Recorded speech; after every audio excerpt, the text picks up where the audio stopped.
ನಮಸ್ಕಾರ ವೀಕ್ಷಕರೇ, ಪಾಕಸ್ತ್ರ ಚಾನಲ್ಗೆ ಸ್ವಾಗತ. ನೀವು ಮೊಟ್ಟೆ ಸಾರು ಒಮ್ಮೆ ಈ ರೀತಿ ಟ್ರೈ ಮಾಡ್ಕೊಳ್ಳಿ, ತುಂಬ ರುಚಿಯಾಗಿರುತ್ತೆ. ಒಣ ಮೀನು ಇತ್ತಂದರೆ ಮೊಟ್ಟೆ ಸಾರನ್ನು ಒಣ ಮೀನು ಜೊತೆ ಮಾಡಿಕೊಂಡ್ರೆ ತುಂಬ ಟೇಸ್ಟ್ ಕೊಡುತ್ತೆ. ಇದು ಕುಂದಾಪುರ ಸ್ಟೈಲ್ ಅಂತಲೇ ಹೇಳ್ಬೋದು. ಇದನ್ನು ನಮ್ಮ ಕಡೆ ಮೊಟ್ಟೆ ಸಾರು ಅಂದರೆ ಈ ರೀತಿಯೇ ಮಾಡ್ಕೊಳ್ತಾರೆ. ಮೊಟ್ಟೆ ಫ್ಲೇವರು ಚೆನ್ನಾಗಿ ಬಿಟ್ಕೊಳ್ಳುತ್ತೆ. ಹಾಗಾಗಿ ಮೊಟ್ಟೆ ಸಾರು ಅಂದರೆ ಈ ರೀತಿ ಇರುತ್ತೆ, ತುಂಬ ಟೇಸ್ಟ್ ಕೊಡುತ್ತೆ. ಬಾಯ್ಲ್ ರೈಸಿಗಂತೂ ಸೂಪರ್ ಆಗಿರುತ್ತೆ. ನೀವು ಒಮ್ಮೆ ಇದನ್ನು ಟ್ರೈ ಮಾಡಿ, ತುಂಬ ರುಚಿಯಾಗಿ ಹೊಸ ವಿಧಾನ ಮಾಡ್ಕೊಂಡಂಗೆ ಅನಿಸುತ್ತೆ. 2 ಮೊಟ್ಟೆ ತಗೊಂಡಿದ್ದೆ, ಹಾಗೆ ಒಂದು ಸ್ವಲ್ಪ ಸಿಗಡಿಯನ್ನು, ಒಣ ಸಿಗಡಿಯನ್ನು ತಗೊಂಡಿದ್ದೆ, ಸ್ವಲ್ಪ ಒಣ ಮೀನನ್ನು ತಗೊಂಡಿದ್ದೆ. ನಾನು ಒಣ ಮೀನು ಮತ್ತು ಒಣ ಸಿಗಡಿ ಎರಡನ್ನು ಸ್ವಲ್ಪ ಸ್ವಲ್ಪ ಒಂದೊಂದು ಹಿಡಿಯಾಗೋಷ್ಟು ತಗೊಂಡಿರೋದು. ಈಗ 1 ಬೌಲ್ ಆಗೋಷ್ಟು ಹಸಿ ತೆಂಗಿನಕಾಯಿ ತುರಿಯನ್ನು ತಗೊಂಡಿದ್ದೆ. ಈಗ ಮಸಾಲೆಯನ್ನು ರುಬ್ಕೊಳ್ಳೋಣ. 1 ಸ್ಪೂನ್ ಆಗುವಷ್ಟು ಕೊತ್ತಂಬರಿ ಕಾಳು ಹಾಕ್ಕೊಂಡು, ಅರ್ಧ ಸ್ಪೂನ್ ಆಗುವಷ್ಟು ಕಾಳು ಮೆಣಸನ್ನು ಹಾಕ್ಕೊಳ್ತಿದ್ದೆ, ಪೆಪ್ಪರು, ವೈಟ್ ಪೆಪ್ಪರ್ ಅದು. ಆನಂತರ ಒಂದು 10-20 ಮೆಂತ್ಯ ಕಾಳನ್ನು ಹಾಕ್ಕೊಳ್ಳೋಣ.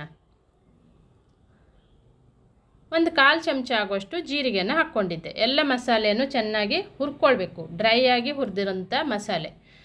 ಆನಂತರ 1 ಈರುಳ್ಳಿ, ಒಂದು 5-6 ಎಸಳು ಬೆಳ್ಳುಳ್ಳಿ, ಒಂದು ಸಣ್ಣ ಪೀಸ್ ಆಗೋಷ್ಟು ಹುಣಸೆ ಹುಳಿ, ಒಂದು 7-8 ಬ್ಯಾಡಗೆ ಮೆಣಸಿನ್ಕಾಯನ್ನು ಕೂಡ ಹುರಿದು ಹಾಕ್ಕೊಂಡಿದ್ದೆ.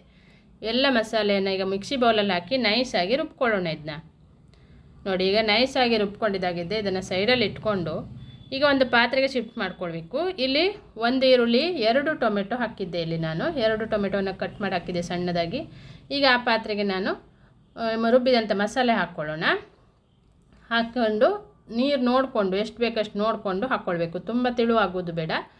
ನೀರು ಹಾಕ್ಕೊಂಡು ಚೆನ್ನಾಗಿ ಮಸಾಲೆಯನ್ನು ಮಿಕ್ಸ್ ಮಾಡಿಕೊಂಡು ಈ ಸಿಗಡಿಯನ್ನು ಚೆನ್ನಾಗಿ ಹುರ್ಕೊಳ್ಬೇಕು. ಅದನ್ನು ಡ್ರೈ ಸಿಗಡಿ ತಗೊಂಡಿದ್ದೆ, ಅದನ್ನು ಹುರಿದು ಹಾಕಿದಾಗ ಟೇಸ್ಟ್ ಚೆನ್ನಾಗಿ ಬರುತ್ತೆ. ಅದನ್ನು ಒಂದು ಇದರಲ್ಲಿ ತಗೊಂಡು ಚೆನ್ನಾಗಿ ಅದನ್ನು ಹುರ್ಕೊಳ್ತಾ ಇದ್ದೆ. ನೋಡಿ, ಈ ರೀತಿ ಹುರಿದು ಹಾಕ್ಕೊಂಡ್ರೆ ಟೇಸ್ಟ್ ಚೆನ್ನಾಗಿ ಬರುತ್ತೆ. ಹುರಿದಂಥ ಇದನ್ನು ತೆಗೆದಿಟ್ಕೊಳ್ತೇನೆ. ಆನಂತರ 1 ಹಿಡಿಯಾಗೋಷ್ಟು ಒಣ ಮೀನನ್ನು ಕೂಡ ತಗೊಂಡಿದ್ದೆ, ಅದನ್ನು ನೀರಲ್ಲಿ ಹಾಕಿ ಒಂದು ಅರ್ಧ ಗಂಟೆ ಇಟ್ಕೊಳ್ತೇನೆ. ಈಗ ಸಿಗಡಿಯನ್ನು ಕೂಡ ಚೆನ್ನಾಗಿ ವಾಶ್ ಮಾಡಿ, ಇದು ಹುರಿದಂಥ ಸಿಗಡಿ, ಇದನ್ನು ಚೆನ್ನಾಗಿ ವಾಶ್ ಮಾಡಿ ಈಗ ಮಸಾಲೆಗೆ ಸೇರಿಸ್ಕೊಳ್ಳೋದು. ಈಗ ಮಸಾಲೆನೂ ರೆಡಿಯಾಗಿದೆ. ಇದನ್ನು ಈಗ ಚೆನ್ನಾಗಿ ಕುದಿಸ್ಕೊಳ್ಳೋಣ. ಈ ಕುದಿಕಿದ ಮೊದಲೇ ನಾನು ಸಿಗಡಿ ಮತ್ತು ಒಣ ಮೀನನ್ನು ಹಾಕ್ಕೊಳ್ತೇನೆ. ರುಚಿಗೆ ತಕ್ಕಷ್ಟು ಉಪ್ಪು. ಈಗ ಸಿಗಡಿಯನ್ನು ಚೆನ್ನಾಗಿ ತೊಳೆದು, ಹಾಗೆ ಒಣ ಮೀನನ್ನು ಚೆನ್ನಾಗಿ ತೊಳೆದು ಹಾಕ್ಕೊಳ್ತೇನೆ. ಈಗ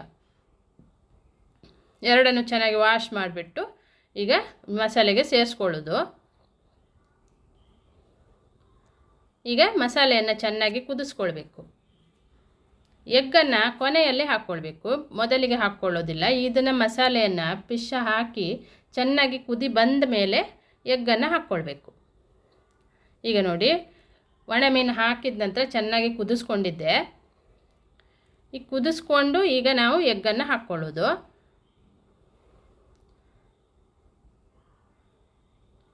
ಈಗ ಸಣ್ಣ ಉರಿ ಇಟ್ಕೊಳ್ಬೇಕು, ಜೋರು ಇಟ್ಕೊಳ್ಬಾರ್ದು. ಹಾಗಾಗಿ ಸಣ್ಣ ಉರಿ ಇಟ್ಕೊಂಡು ಎಗ್ಗನ್ನು ಒಡೆದು ಹಾಕ್ಕೊಳ್ತೇನೆ. ನೋಡಿ, ನೀವು ಜಾಸ್ತಿ ಎಗ್ಗನ್ನು ಕೂಡ ಹಾಕ್ಕೊಳ್ಬೋದು. ಎಗ್ಗನ್ನು ಹಾಕ್ಕೊಳ್ತಾ ಇದ್ದೆ. ನೋಡಿ, ಎಗ್ ಹಾಕಿ ಸಣ್ಣ ಉರಿ ಇಟ್ಟನೆ ಅದನ್ನು ಬೇಯಿಸ್ಕೊಳ್ಬೇಕು. ಅಂದರೆ ಜೋರು ಇಟ್ಟಂದರೆ ಎಗ್ಗೆಲ್ಲ ಕಟ್ಟಾಗಿ ಹೋಗುತ್ತೆ. ಹಾಗಾಗಿ ಸಣ್ಣ ಉರಿ ಇಟ್ಟು ಅದನ್ನು ಚೆನ್ನಾಗಿ ಬೇಯಿಸ್ಕೊಳ್ಬೇಕು. ನೋಡಿ, ಈಗ ಕಾಣ್ತಾ ಇದೆ ನೋಡಿ. ಇದನ್ನು ಇನ್ನೊಂದು ಸೈಡು ಬೇಕಾದರೆ ಮುಚ್ಚಾಡ್ಕೊಳ್ಬೋದು.